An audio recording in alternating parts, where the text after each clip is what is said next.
Hey everyone, today I am bringing you a tutorial all about applique. This tutorial is one that I have done for the Marathon Sewciety. I've been doing appliques on my own bags for several years and I really wanted to do a skill builder on it, so I jumped on the opportunity to do it for this Marathon Sewciety event. I will be demonstrating on the Chameleon pattern from Oh Sew Gecko. They have just released the applique add-on, but the techniques will apply to any applique that you want to do on any bag. For my tutorial, I'm focusing mostly on the applique, but I will quickly go through the rest of the construction of the bag towards the end of the video. It's assumed before we start the tutorial that if you are sewing along with the Chameleon pattern that you have cut and interfaced your pattern pieces, your base stabilizer is applied, and you have planned and cut out your applique. Be sure to also check out the other videos that are part of the marathon from my fellow tutorialists so that you can see all the different ways that you can put together this bag. So let's get going. Take your two main panel pieces. These are either your solid pieces or your pieced together exterior pieces. And as they're square, make sure that you have them the correct way up. This is the bottom of the bag. This is the top. Put them right sides together and clip along that bottom join. And we're then going to sew them at 3/8 of an inch, backstitching well at the beginning and the end of that seam.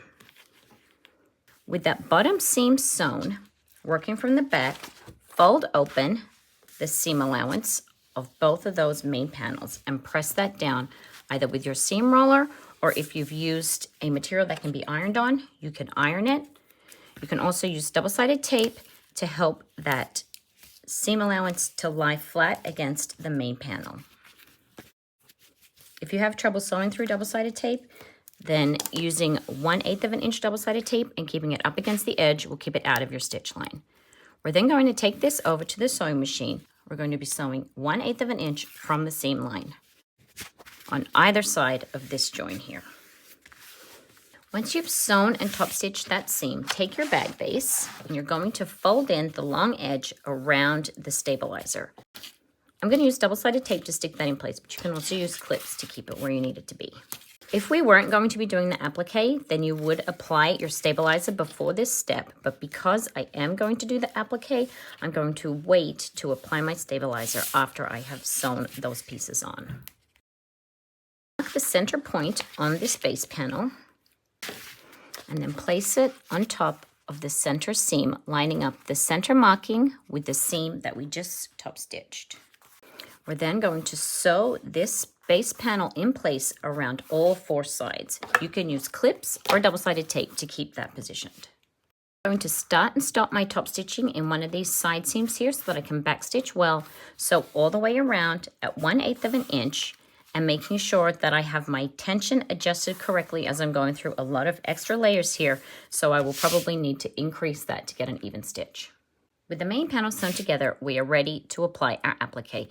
Something to consider before we do our applique is where are we going to put our strap connectors. You can use the strap connectors that come with the pattern and consider the placement of those strap connectors before you plan your applique. You could do a different style of strap connector, either in the top seam, a hidden strap connector, or screw-in strap connector, or you can do what I'm going to do, and that is do just the side strap connectors to make the bag a crossbody, as opposed to making it with handles with or without the crossbody strap. The strap connectors that come with the pattern are folded over with the connector ring in the middle. I like to place a strip of Decaville Light in the middle to further reinforce those straps so that they don't tear, as they're just a single layer of vinyl. The other option is to print 2 of those connectors and sew them together and then attach them to your bag so that it is thicker and more reinforced to take the weight of your finished Chameleon bag. So as I'm not putting any connectors on the main panel of the bag, I can start placing my applique. The things that you have to consider when you're placing your applique pieces are the seam allowance that we will take on the top and sides of the bag. So you want to make sure that your pieces are more than 3/8 of an inch from the outside edges on the sides and the top.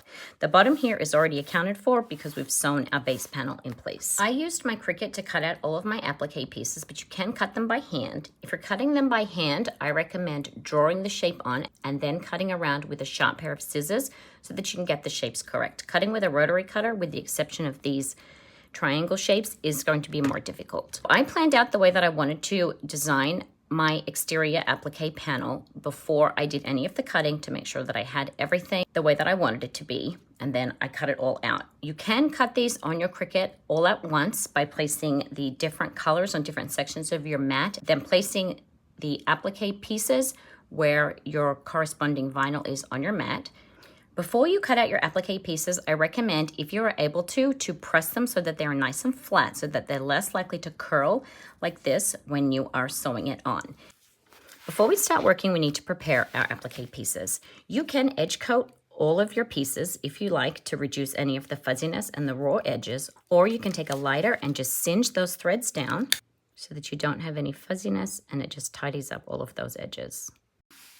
I'm just going to position everything first to make sure that I am happy with the placement.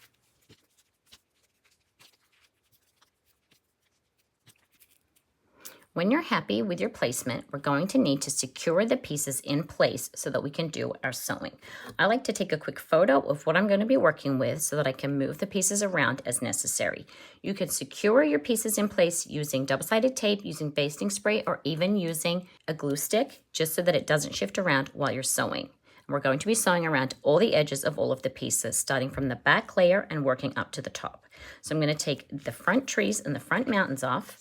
And first of all, I'm going to secure this tree and this mountain, working from the bottom of the bag and the bottom layer up. If you're going to be putting an applique on your side pocket, you would do the applique on the side pocket before you would sew your pocket together.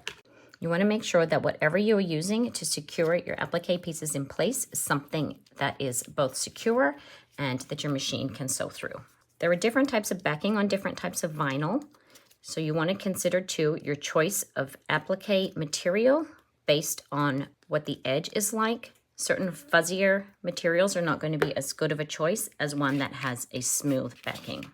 You also want to make sure that you're using a raw edge material, not a cotton. When you're top stitching around your applique, you can use a contrasting stitch or you can use a coordinating stitch. I like to keep a neutral color in my bobbin so that I don't have to keep changing out both threads, but I will change my top thread to match the color of the vinyl that I'm working on. Just gluing that in place, making sure that it is at least 3/8 of an inch from my seam allowances, and then I can sew around each of those pieces. These pieces are all fairly sharp pieces, and we will do the curved piece at the end. Applique is all about top stitching, so you want to consider the stitch length that you're using. You want to consider the needle placement from the edge of your fabric so that you have a consistent stitch line. And I like to have a part of my presser foot that I use as a guide to keep a nice even stitch length.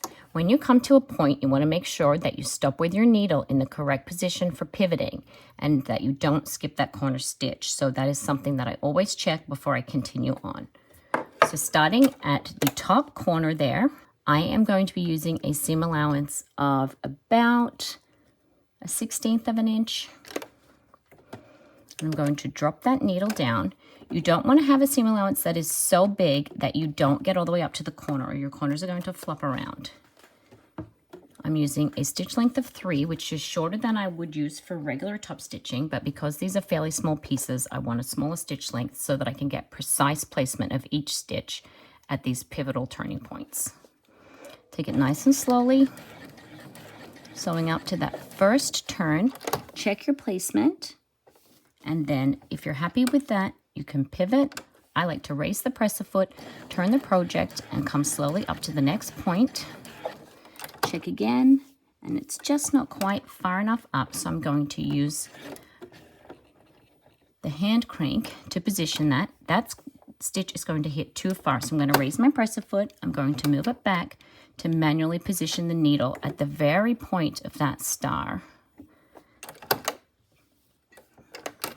And if I'm still not happy, reposition again. And when I am happy, complete that stitch, and once the needle is on the way back up, I'm going to turn it to make sure that the stitch caught on the bobbin, and then continue down. Check that it did catch, which it did, and if it didn't catch, I can go back and redo that stitch so that it won't just be hopping straight across the point. Check again at the next turn, pivot the project, lower the presser foot again, continue straight along, keeping that consistent stitch line an even spacing from the edge of my vinyl. Pivot again. Take the first stitch, make sure that the corner stitch took, which it did. Keep going to the next point. Stop with the needle down, raise the presser foot, check the placement. Placement is good. Rotate. Actually, I can see here that the needle is just a little too far away from this edge. It's going to come further in from this outside edge than I would like it to. So before I take my next stitch, I'm going to raise the needle back up by turning the wheel backwards. Slide the project over to position the point I am following on my presser foot where I want it to be. Manually lower the needle back down. Take one stitch, make sure that it looks good, and then continue on. Stop again at the point, check the placement, rotate the piece, lower it down again, watching again this outer edge. This side of the presser foot here lining up with the edge of the vinyl here, and that is how I'm managing to get a consistent stitch all the way around. Continuing along, check that placement, also looks good. Turning again,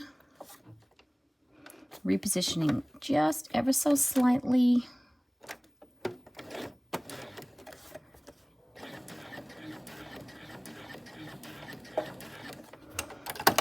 Point looks good. Turn it again.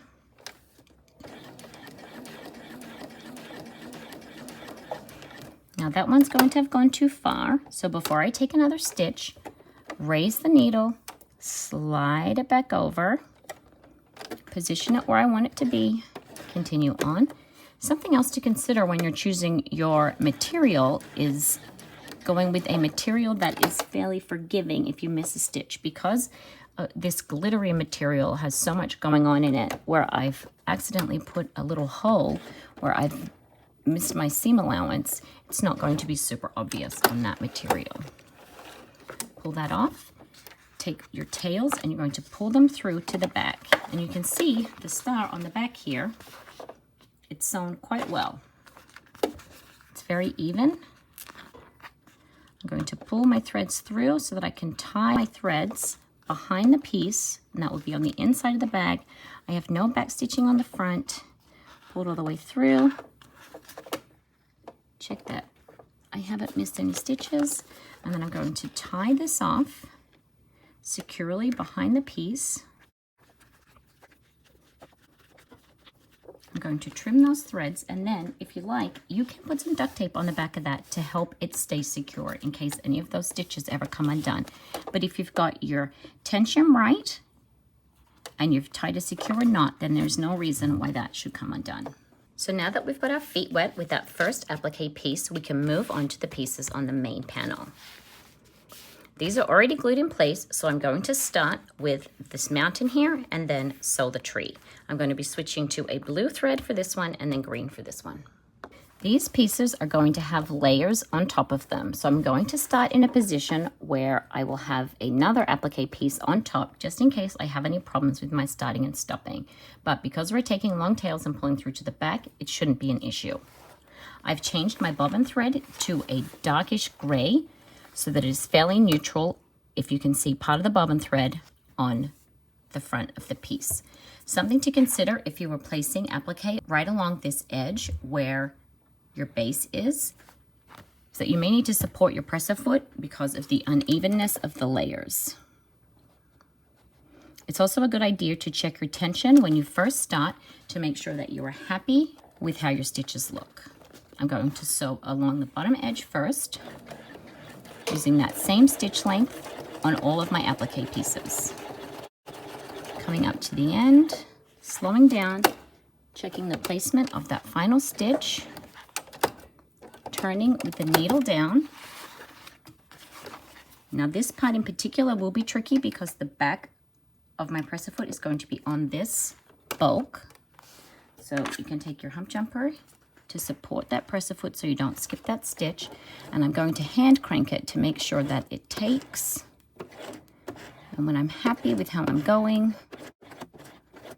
remove the hump jumper and continue along that side, coming up to the point of the top, slowing down, check the position of the needle, turn the entire project, check the placement against that same point on the side of the presser foot, and it hasn't quite come up high enough.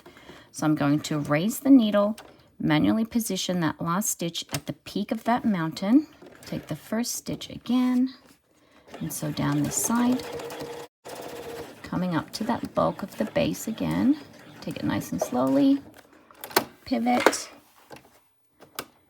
and joining back up with where we started. Pull it off the machine with long tails that I can then pull through to the back. We'll have 4 tails, 2 from the top thread, 2 from the bottom thread. Bundle those up and tie and trim that thread there. That is the first mountain done. And now I'm going to switch to a green thread to do the tree. These first few pieces that we're sewing on have these points. So what we're focusing on is making sure that the needle is hitting as close to that corner as we want. I'm using a 1/16 of an inch for my seam allowance, so I want my final stitch to be 1/16 of an inch in from the point of that curve, so that my stitch line comes up, stops here, and then continues along, and do that at every point. So when I come up to each point, I'm going to go nice and slowly, check my needle placement, and if I need to, manually reposition my needle to get it right in the correct spot. Again, because I'm going to be layering the trees on this one, I'm going to start down the bottom and taking care as we sew next to this base. Slowing down. There's a slight curve in that tree, so just taking it slowly if you need to. Check the needle placement, it's slightly off. I'm going to raise the needle with the presser foot down, slide it over ever so slightly, lower it again. When you lower it again, the feed dogs are going to pull the fabric back, so you're going to want to raise your presser foot a little and slide it back forward so that you're not skipping that corner, and continue down that side. Come up to the next point, check your placement, pivot if you're happy. I'm going to slide that over ever so slightly. The reason I know it's not going to hit quite right is because I'm using this inside edge of the presser foot as my guide, and it's overshot this edge. So I need to raise the needle and slide my fabric this way so the needle is hitting a little further in. So always turning a half turn back, otherwise it will complete that stitch. Slide it over, lower it again. I do the first stitch by hand to bring it back forward, turn. Because we're doing a very slight curve, you may need to pivot a little more as you go around. And this one, you can see, is falling short. It's hard to get the perfect stitch length because you are doing all different size pieces. So you may need to manually position every now and then to get your stitch placement as close to that consistent seam allowance as you can. Continuing straight down. Turning again, and this time it's going to hit nicely. Slight curve here, so I'm going to do about 2 stitches at a time going forward. Then if you can see here, if I continue going straight, this corner is just starting to come off, so I need to reposition my project ever so slightly so that I can continue evenly along that edge. 2 more stitches, check it again. I'm just going to do 1 stitch to hit that corner. Raise the presser foot, turn it, and then we're coming straight up this side, and we're going to come to the point at the top of the tree. Slowing down, final stitch, check the position, turn it again. The positioning here looks great. This edge is lined up with this edge of my vinyl. I'm going to continue straight down, making sure it hasn't skipped that corner stitch. When you're pivoting, you can sometimes miss that very corner, so I like to check that when I still have time to go back and complete the stitch. If you do go past it and you have missed that corner, so you end up with that skipped corner stitch, you can manually place that skip stitch when you're done. Lower it again. We're on the curve, so you can see here that it is just veering off. So I'm just going to do 1 manual stitch to come over that first bit, and then turn. Continue along till I get to the point. Check my placement, pivot again. Lowering the needle, and it's just ever so slightly off. I'm going to raise that presser foot a little, slide it over, press it again. If you have less forgiving vinyl, then you may find that it is better to just start a little further out and then come back in, rather than leave a tiny hole. That's why I tried to stop short of where I'm going to do the stitch at the pivot point, so that if I need to, I can manually place that stitch either slightly shorter or slightly longer than the other stitch length, so that I can maintain a consistent seam allowance all the way around. So this one, for example, if I do one more stitch, it may hit just a little too far out. So if I do it manually, then I can get a good consistent line. Turn it again, and you can see that has lined up really well. If I had let it complete the stitch at the length it wanted to, it would have overshot ever so slightly. But because I manually did it, I was able to get it in the right spot. Continuing down this last side, coming to the final corner, pivot it again. And now my presser foot is back up on this bump here, so I'm just going to check that it doesn't skip a stitch there. Continue along, and I have my hump jumper here if I need it to support that presser foot. Coming back up to where I started, raise the needle, raise the presser foot, pull long tails, pulling on the bobbin threads to bring those top threads through to the back. If you tug, you just get a little loop, which you can then pull. You have your bundle of 4 threads, tie those together, and then trim that, and then we're ready to place the next layer of our applique. It's a good idea to make note of the stitch settings that you're using, so that if you need to go back and forth multiple times while you're working on your applique, you can maintain consistent seam allowance and stitch length between all of your pieces. So this piece, I'm starting at the bottom, taking long tails again. Same precautions with the base. I've changed my top thread color, but kept my bobbin the same gray.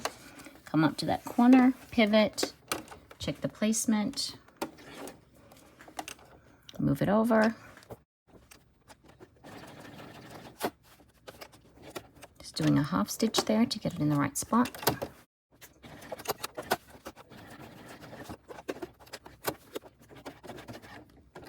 This short little section, just doing hand cranks. And the main consideration as we come to the layered part is our tension. Now my thread has just looped there on the top, so I'm just going to pull on that thread a little to pull up the slack in that single loop. That's why I always like to check. There's still a little bit of a loop for the bobbin thread that I'll pull through to the back when we're done. Position that properly.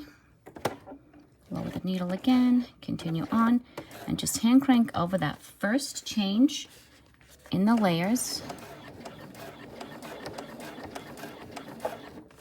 Take a look at my stitches. I'm happy with how that tension has held. Continuing along, meeting up again, turning.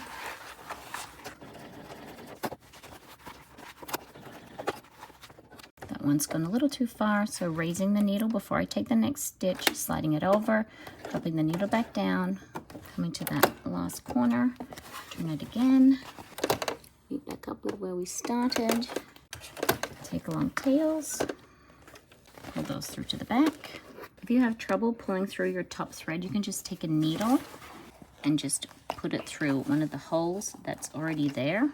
Sometimes when I'm pulling threads through from the front, I find that it helps to pull on the different threads a little to see where it's actually tugging from, to make sure that I'm doing it correctly.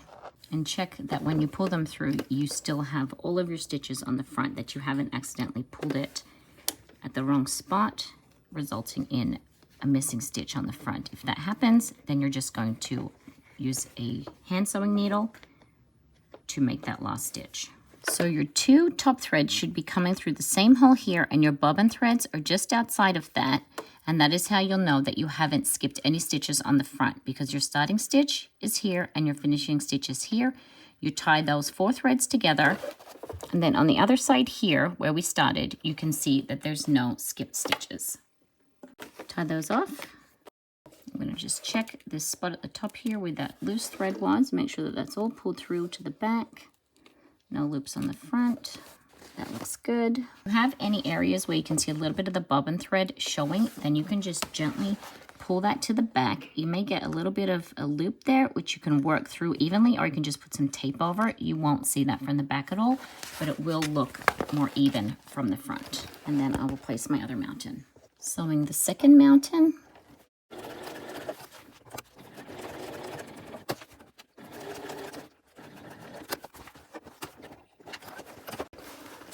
tails through to the back again. Doing that check that we spoke about, where we have our 2 top threads in the middle and our bobbin threads on the outside. We know we haven't skipped any stitches. And then tie those all together. I'm going to be using the same color thread for this one. So I'm going to sew that next. And I've just put some double-sided tape on the back. Not up against the edges, just in the center. And then I will just use that to position this one. Push it in place. And then sew around that one the same way. Starting at the bottom, I'm starting on the thicker part, which is nice because I've got the fold there of the base, so it's fairly even. Long tails go up to that corner, turn, check the placement. I'm going to slide it over just a little bit, slide it back, continue on. When I'm looking to see if I've skipped any stitches, what I'm looking for is a loop in this stitch. If you skip a stitch, instead of this thread here remaining taut as you go, you will see it bulge out a little. You will see the loop before you skip the stitch. The other thing that we're checking for is a loose stitch as we go around, like we had at the top of the second tree that we did. And if you see that, you can tighten that thread by pulling the slack up either after the stitch or when you're done. You can gradually work that excess through. And the other thing that we're checking for is when we place our very top stitch, if we miss the corner stitch and the bobbin doesn't catch the top thread, then your stitch is just going to cut straight across that corner. If you can catch it before you move on, then you can stop, hand crank your machine backwards before the stitch completes and then manually place it. If you continue on and you find that you have that stitch that's just jumping across the point, then you can go back later and use a coordinating thread and thread it up through the hole, catch that top thread, pull it back, and then tie a knot in it.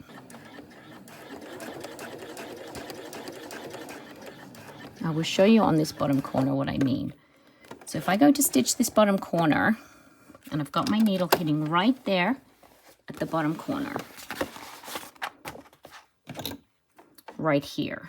But what can sometimes happen is, instead of that stitch completing, you're going to turn it and you're going to go to do your next stitch.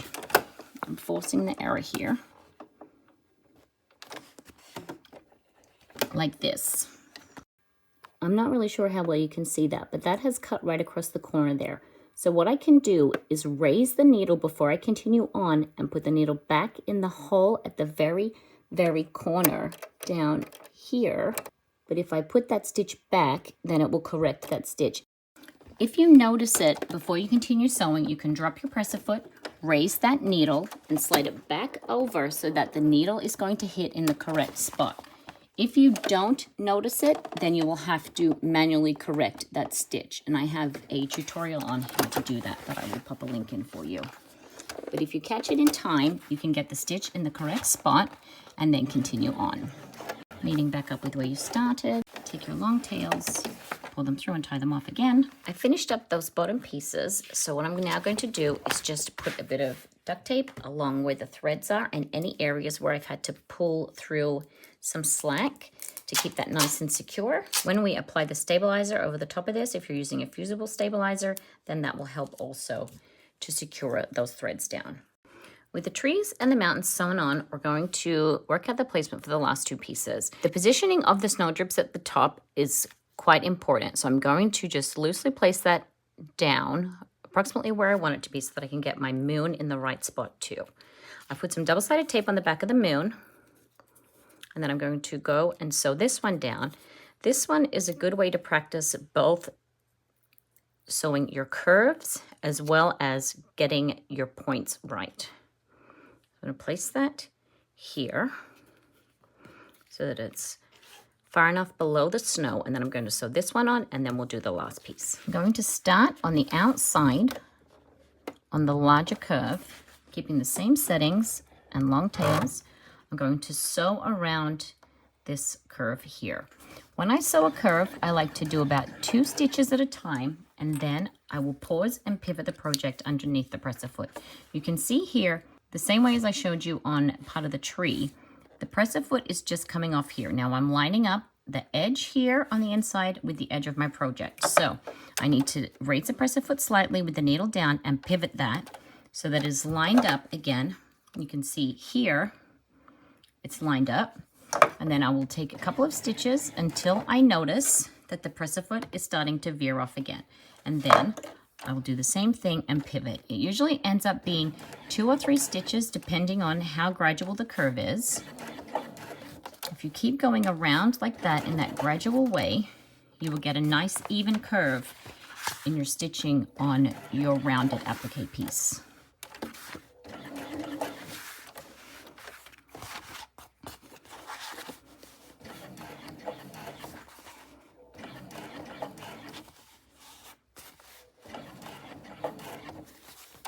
When you get to the point, check that you're happy with the placement of your stitch.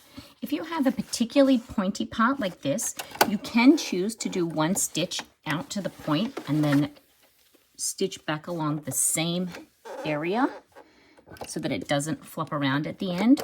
Or you can turn the same way as we were doing with the points on our other pieces. Normally when I sew an applique, I would put it on my exterior piece before sewing it together. The reason that we've done it this way on this bag pattern is because the front piece extends below where you attach your base. So if you didn't sew the exterior together first, you may end up with the placement of your applique pieces too low on your bag. But you may find that if you're using these applique pieces or different applique pieces on other patterns, you will have an easier time if you sew the applique first, the same way as we did with the side pocket before you sew the rest of your bag. You can also figure out the correct measurements from the pattern to be able to sew your main panel applique on before you construct the exterior. Meet back up with where we started again.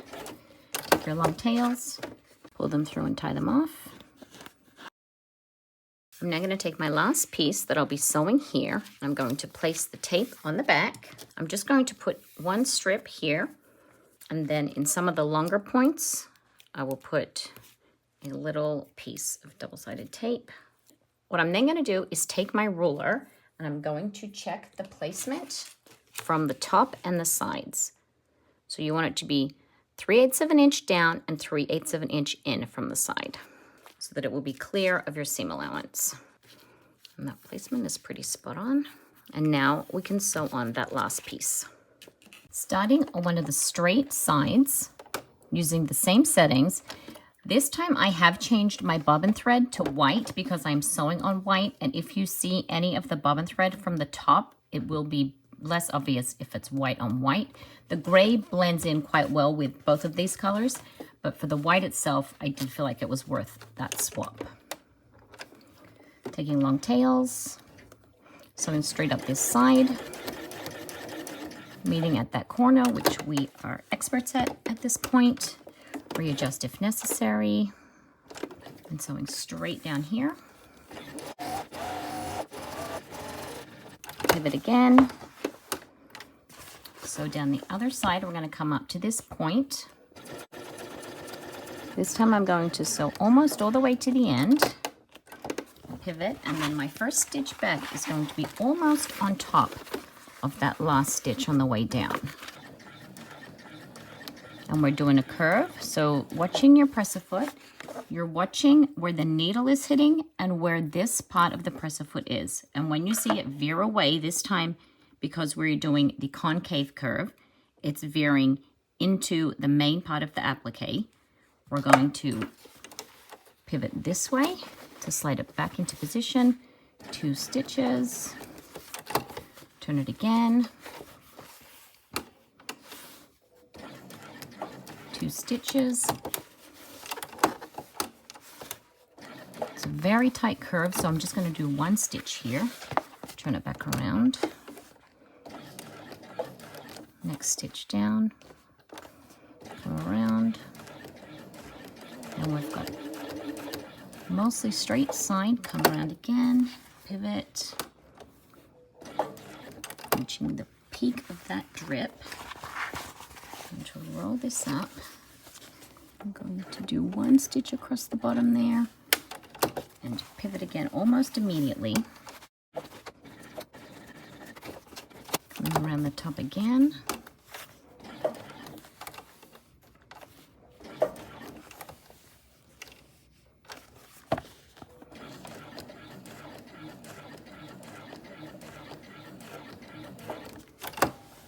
Do another point here. It's kind of a hybrid between a point and a curve, depending on the sharpness of your drip. Normally when I consider, if you were going to be doing the snow drip, is placing that part of your applique before you sew together the main bag panels if you're using it on the Chameleon bag, because it does get a little tricky with all of this here going around and around and around all of these curves. And that's part of the reason that I haven't put my stabilizer on yet. I'm going to put that on when I'm finished with all of the applique. But if you were sewing just the panel, sewing this at the top, you're still going to be able to work out your placement without that base attached, and then you will have an easier time sewing this on. Having the base there is most important for the lower part of your design, but if you were doing more floating elements or doing the drips at the top, then there's no reason for you to build your bag exterior before you do your applique, and you will have an easier time doing it on just the squared exterior piece rather than the two pieces sewn together with the base attached. And I'm going to continue around the rest of the curves, doing that same couple of stitches, keeping an eye on my presser foot to see when it starts to veer off the curve so that I know when to pivot, and keeping that bulk of the bag out of the way as much as I can as I work around. Breathing out on these straight parts, taking my time at the points, be it the convex or the concave points, as I go around all of these curves. You can see this part here where it's just veered away, and I thought to myself, I'll just sew that back across, it won't matter, but I'm not super happy with that. But it is what it is. That's why keeping the consistent seam allowance and doing just a couple of stitches at a time, repositioning the needle if you need to, is key to getting a nice smooth curve when you're going around these types of silhouettes. I should have gone with my gut and repositioned that needle. I felt like it was going to be too sharp, and I was correct. So you can just see this is the one that I didn't graduate the curve quite as nicely as I would have liked to. And you can see the rest of it rolls really nicely and smoothly, but there's just like a much more squared off part there. So that's why we try to keep the nice smooth curve with the pivots, turning every couple of stitches as we need to, and keeping that even seam allowance, watching that part of our presser foot to make sure that we're getting as smooth of a curve as possible. Once your applique is complete, you can apply stabilizer to the main panels. We're going to set that aside for the moment and take the side slip pocket, the exterior part that we did the applique on, and the lining, place them right sides together, and we're just going to sew up here at 3/8 of an inch. Fold that seam open, and then fold your lining around to the back. And press that nice and smooth. Folding the exterior towards the exterior body can help flatten that out a little. Tuck the lining underneath so that it doesn't show over the top. And just roll that seam out. You can even put some double-sided tape under that. Put some clips at the side. Then we're going to top stitch along this seam and also baste the side slip pocket down the open sides. Pulling on the lining piece a little will help it roll under. Once that's top stitched, you're going to baste that slip pocket to your chosen side panel. My exterior was just a little too short, so that's why I have the lining sticking out there, but yours should all be flush at the bottom of that side panel. And I'm just going to baste from the top down to the bottom, across the bottom, and up the other side within the seam allowance. Before we can sew the side gussets to the main exterior, we need to add our connector tabs. If you're going to be applying stabilizer to your side gussets, you would do that before you would attach your connectors. And as you can see, I've added some Decaville to the center there to reinforce that single vinyl layer strap connector. You will get your strap placement for your connector tabs from your pattern. You're just going to slide your D-ring, rectangle ring, your circle ring onto your connector tab. And then you can either use glue or double-sided tape to hold that together. And then we're going to position that and sew that down onto the exterior panel. Got my double-sided tape there. I will peel that off and stick it together. And then I will use painter's tape to hold it into position on my side gussets so that I can sew it into place. When you're sewing around these connectors, we'll use the same techniques as we did for the applique, but take care when you come past the bottom of your connector ring. You may need to use a narrow foot for this one, just so that you can get close enough to that bar. And trying to get nice and close to something like a connector, you may find that you need to sew in 2 parts in order to be able to get close enough. So you can go around one way to begin with. Come up as far as you can, take your long tails. And then come back to the other side. Get as close as you can, pivot, adjust your needle placement if you need to, and get as close as you can and just sew past that connector. Meet up with where you started. And pull all those threads through to the back. For constructing the exterior of the bag, I have switched to a thread color that better matches my exterior vinyl so that if there are any stitches seen from the outside, they will be less obvious than the white that I had been using. And it's also recommended to place a second row of stitches just inside the first row of stitches within the seam allowance to better reinforce that seam. Take your completed side panels with your connectors attached if applicable, and stabilizer on the back, and make a mark that is 3/8 of an inch in from either of the long edges. That will be your guide when you are attaching your side panel to the main body of your bag. Decide where you want to position your side pocket if you have one, and then join up your center mark with the center of the base that we placed earlier. And you're going to clip that in place. The 3/8 of an inch mark that you've made should line up with the end of the base panel.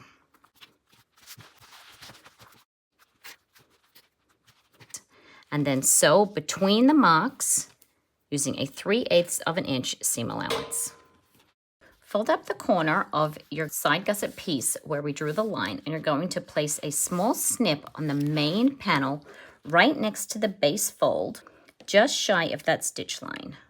I'm going to do that on all 4 sides to help us fold up the body of the bag and form the side seams. Take your clips and line up the top edge and then fold out the bottom corner so that the side panel is straight. And the part where we just made that snip opens out so you can join up the side here, and it will leave a small square shape at the bottom corner. If your snip is not far enough in, you just may need to deepen that a little bit. You do not want to go past the inner stitch line. The inner stitch line being the 3/8 of an inch one. But you may just need to be a little further up to get it to fold up properly. I'm going to place clips along this edge, and then I'm going to place some staples also so that it doesn't shift around. Move the bag as much as you need to get the edge of the side of the main panel to line up with the edge of the side gusset. And there should be that little square type shape there at the bottom. Do the same for all 4 sides. It can be tricky to get right up close to this edge here with a regular presser foot, so I am going to sew my first line of stitches down here and then switch over to my zipper foot so that I can get the full 3/8 of an inch seam allowance. Be careful if you've placed staples that you don't hit any with your needle.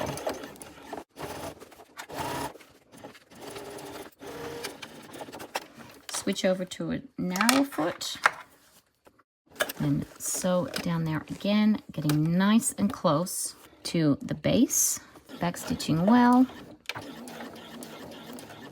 and then continue up along that side, taking your full 3/8 of an inch seam allowance.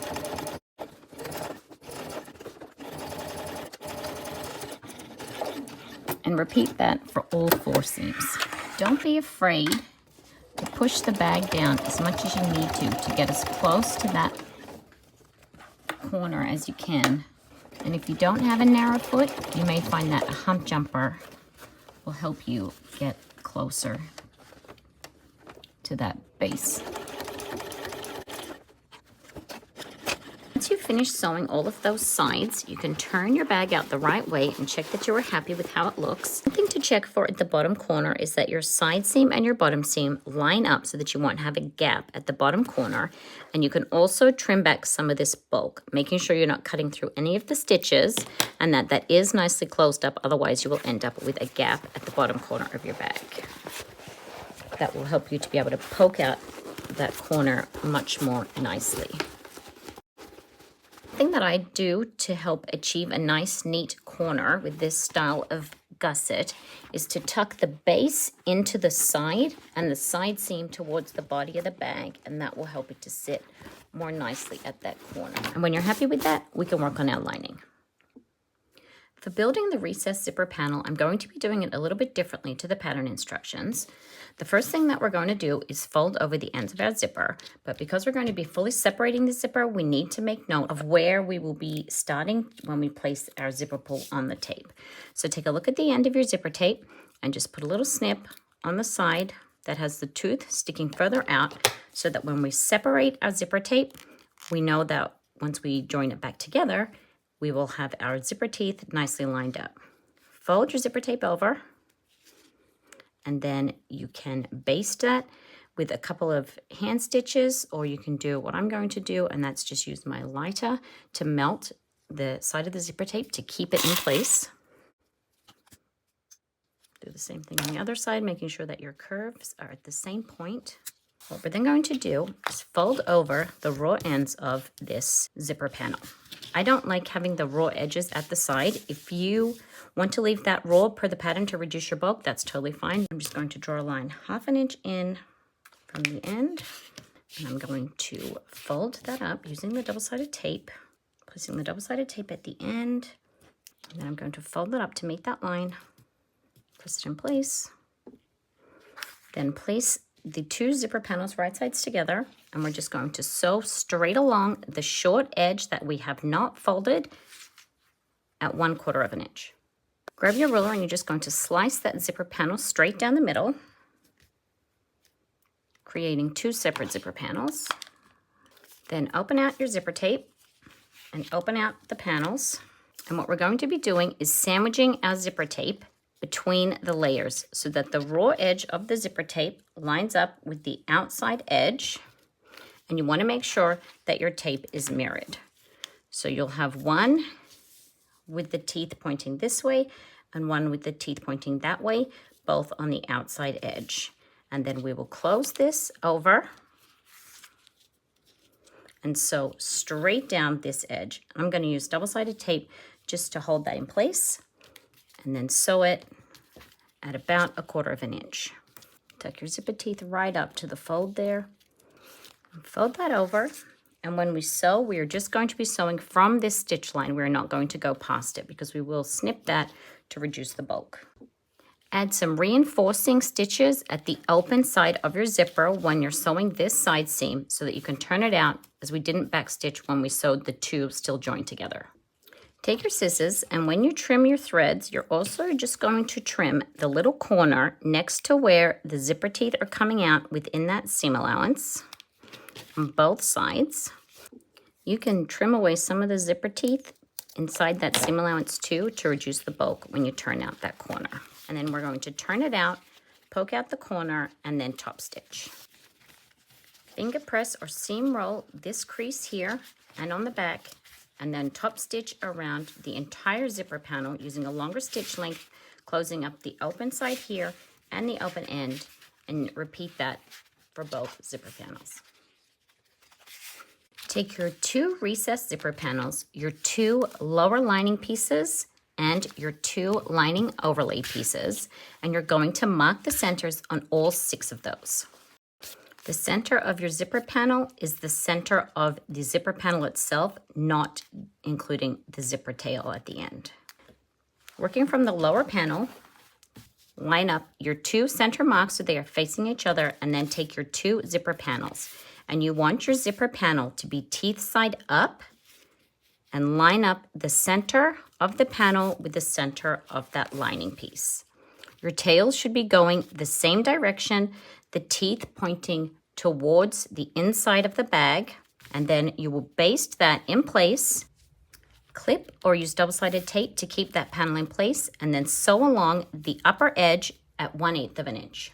Take your upper lining overlay pieces, and again, lining up the center, the short edges will line up with the edge of your lower lining piece, and clip that in place.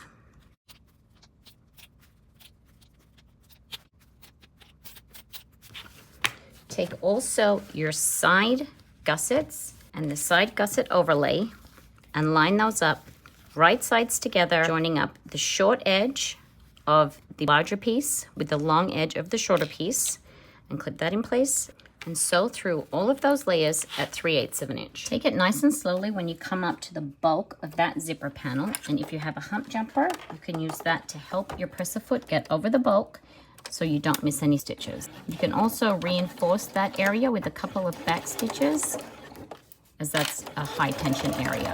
And when you come to the other end of the zipper panel, you can just tuck that fabric at the top here around the end of the panel so that you don't get any gaping. Put your hump jumper here to catch the presser foot as it comes off the bulk. Make sure that you don't hit it with your needle. And if you've missed any stitches like I did there, you can just back stitch or stop your needle and come back and reinforce those stitches before you leave your machine. In the interest of time, I wasn't going to add a zipper pocket to this bag, but I do want to add a little something. So I am going to add a welt pocket. I'm going to show you quickly how to do that. The first thing you're going to need is a piece of material for your lining pocket. My piece is 7.5 inches by 10 inches, and I'm going to fold it in half, wrong sides together, so that I can see the print of the pocket. And I'm going to crease that at the top.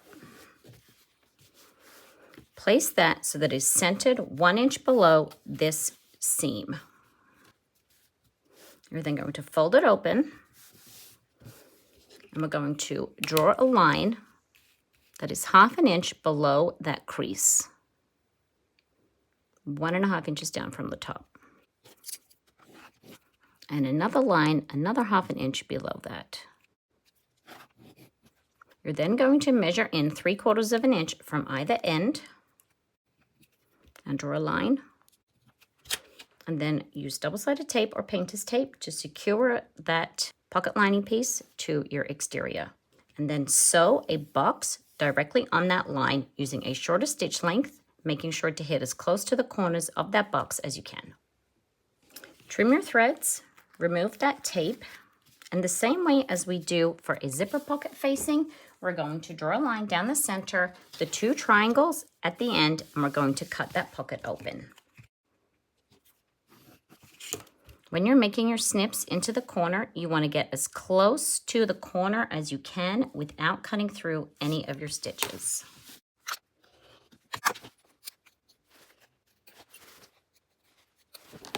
We're then going to fold this entire pocket piece through that hole.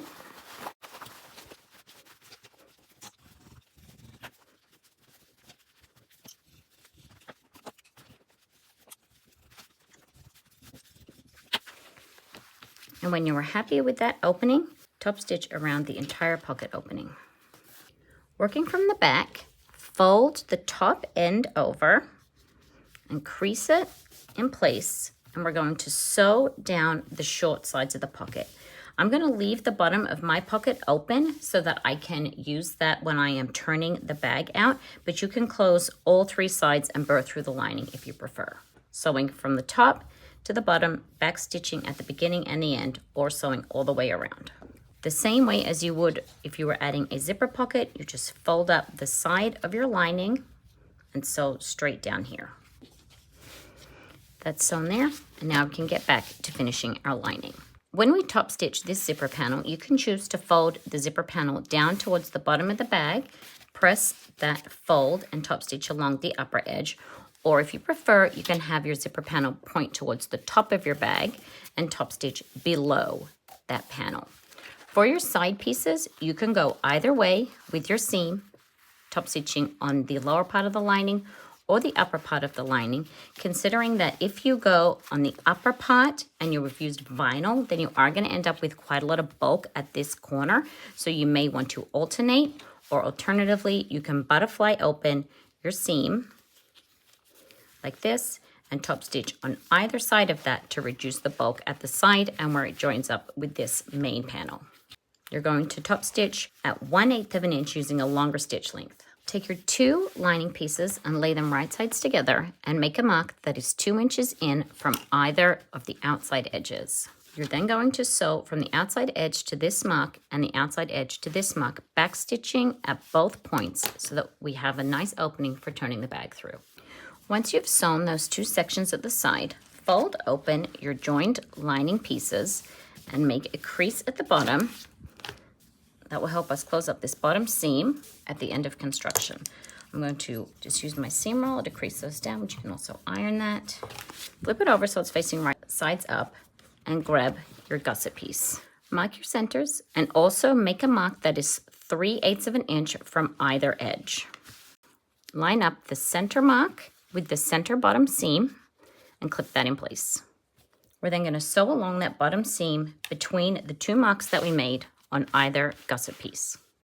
We now need to make a small snip in the main body of the bag at the area where that mark is, just through the main lining piece. And you're snipping just up to where that stitch line is at the point that you made your mark. This is going to help us fold up the main part of the bag to form the side seams. Take some clips and clip your zipper out of the way, and then line up the upper edge of your side gusset with the upper edge of your main lining pieces, lining up the top, these seams here with these seams here, and then working your way down to the bottom corner. You can place a staple at those key points where that seam is here to make sure that lines up at the top, and then at the bottom also to keep everything nicely aligned. Starting at the top, back stitching, and then sewing straight down this seam. Pull this corner down, leading up with that corner cut out, back stitching again, taking care not to sew into this part of the bag, just sewing straight down, and then you will have a nicely closed up corner. You want to meet up with those stitches that you made across the bottom of the bag, attaching the bottom of the side gusset. Repeat that for the other 3 sides. The bottom of your side should be nicely squared up now. Remove your staples and trim any threads. Because I've used cotton canvas here and it has been fraying a little bit, I'm just going to use my pinking shears to trim that seam allowance also. After finishing sewing up that lining, I can tell it's just going to be a little bit loose inside of my main bag. So I'm going to taper in the side seam allowance. As you can see, I've already trimmed it. So just starting below the accent piece at the top, I'm just going to sew in at an angle for about 1/4 of an inch and then back stitch.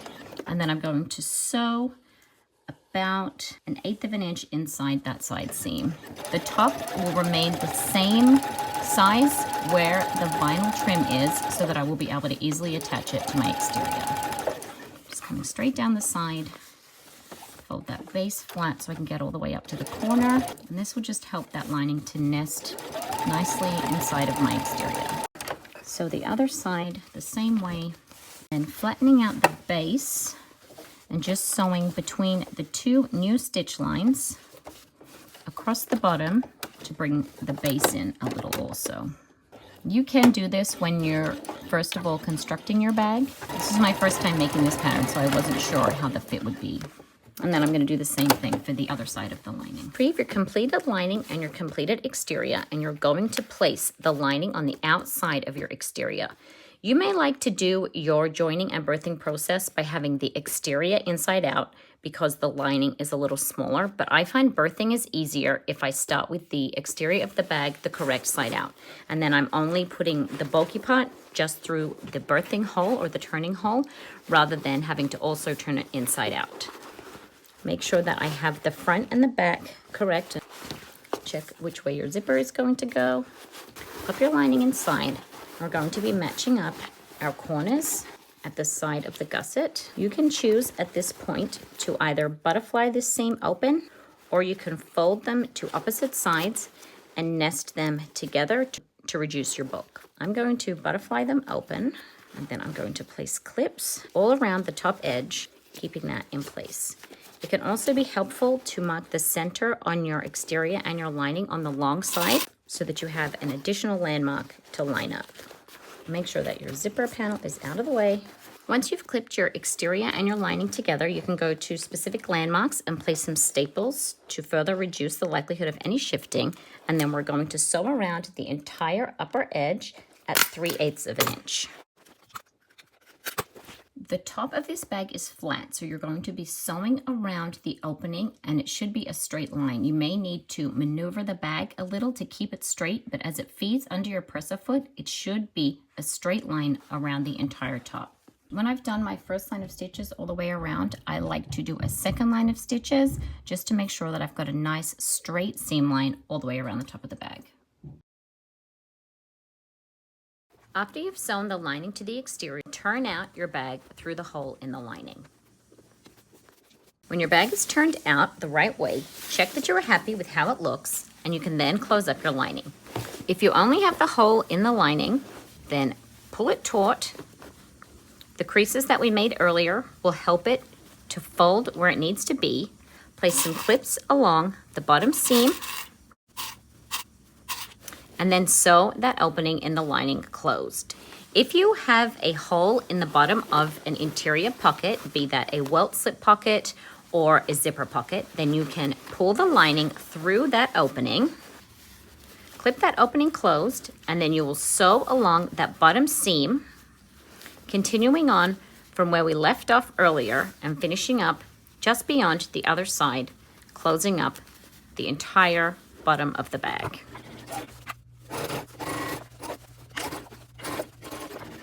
Tuck the lining in and then close up the bottom of your pocket.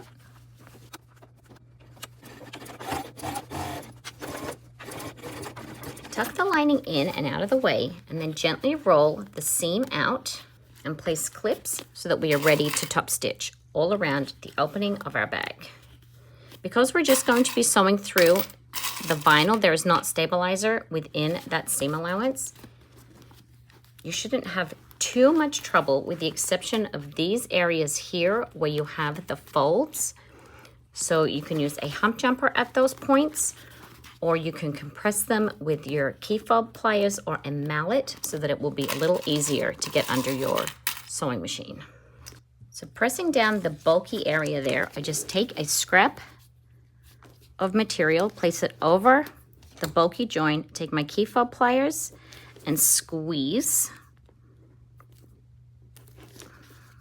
You can see that is significantly flatter, and that will make it a lot easier for my machine to get through that bulk. And we will sew around the entire opening at 1/8 of an inch using a longer stitch length, taking care of these bulky points. And I like to start in a back corner so that I can pull my threads up and out between the layers here and not have any back stitching visible at all from the outside of my bag.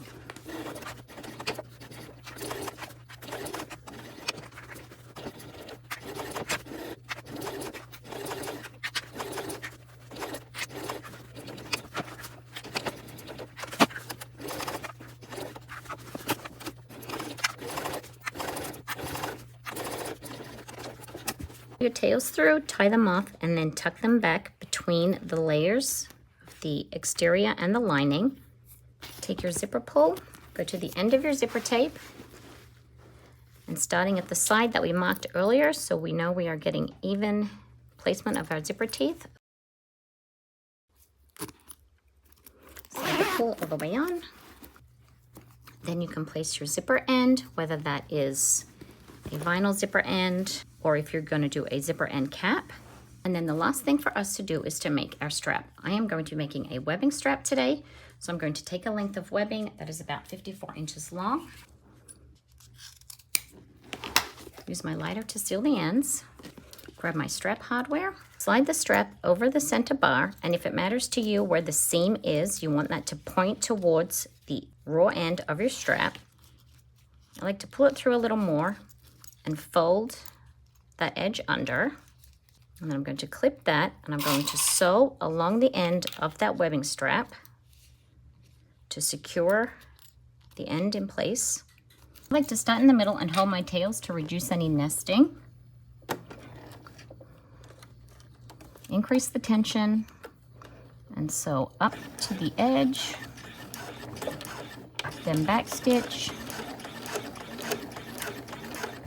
up to the middle and past again, back stitch once more, keeping in the exact same line to keep my stitches nice and neat, and finish up in the middle. But then I'm going to take the other raw end and thread it through my swivel hook. Make sure that there are no twists in my strap. Curve it back around, tuck it over the sewn end and back out the top of my strap. Check it again one more time. Retrieve your second swivel, pop it through, fold the raw end over and over on itself again. Clip that in place and sew that the same way as we did at the adjustable slider. Once you've completed your strap, you can attach it to your bag and then you will be all finished. Hope that helps. Thanks everyone.